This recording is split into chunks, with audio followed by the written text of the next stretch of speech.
ወንድሜ ከሞተ ሳምንታትን አስቆጠርኩ። በየመንገዱና በየመንደሩ ስለኔ ወንድም ነው የሚያወራው።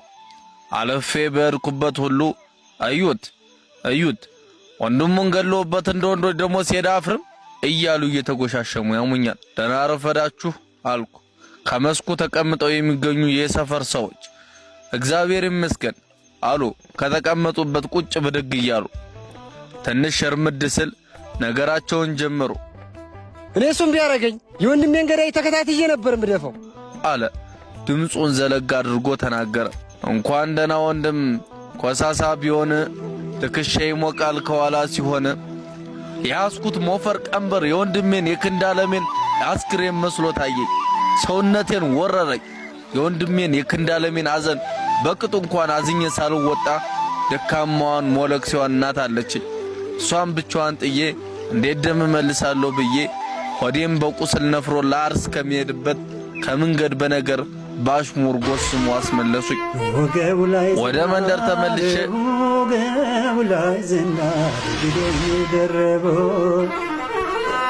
ይምጣ ይራያ ተገደንቶ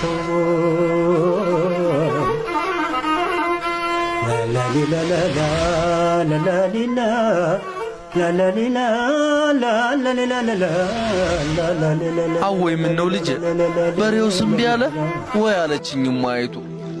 እንዲያም አይደል ወፉ አላምሬ ሲል ነው የተመለስኩት። በልጅ የአንድ ልጅ አባት ነኝ። በቅርቡ አዲስ ቤት ሰርቼ በመገባበት ሰዓት ነበር ወንድም ዓለም ክንዳለምን ያጣሁት።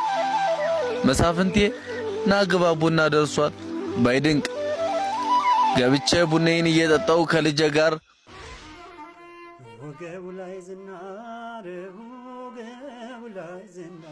አንዲት ሕፃን በሩ ላይ ቁማ መስፍኔ አለሚቱ እናንተ ስትላችሁ ኑ ጸበል ቅመሱ ተብላችኋል ብላ ሄደች። እንዲያው ጸበል ሂዶ መጠጣት ቢቀርብኝ ይሻለኝ ነበር።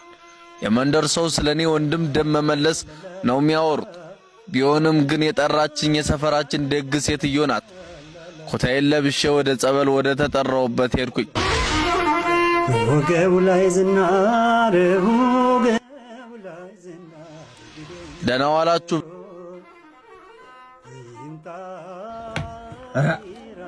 ደሞ ዛሬ ቦ ከጨበጠ ሰው ጋር ማህበር የምንጠጣው? ኧረ ተው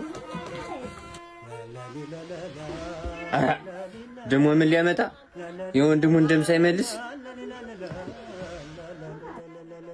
ሰምቼ እንዳልሰማው ላሳለፍ ሞከርኩ። ባለጸበሏ ሴትዮ መስፍኔ